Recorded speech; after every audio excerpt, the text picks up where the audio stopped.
Today, you're going to learn how to prepare for a tax audit using ChatGPT as your personal organization assistant.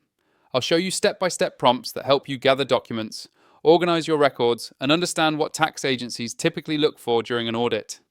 This tutorial is perfect for beginners, small business owners, freelancers, landlords, and anyone who wants to feel confident and prepared. Before you begin, gather your income documents, receipts, invoices, bank statements, mileage logs, and any records used for your tax return. If you're not sure what you'll need, the first prompt will guide you. Start with this simple prompt. Create a checklist of everything I need to prepare for a tax audit. Make it beginner friendly.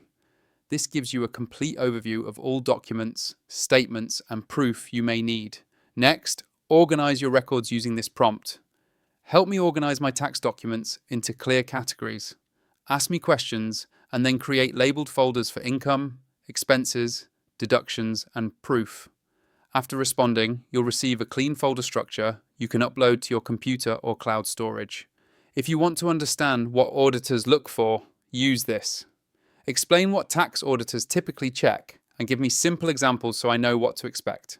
This helps you see your tax return from an auditor's perspective.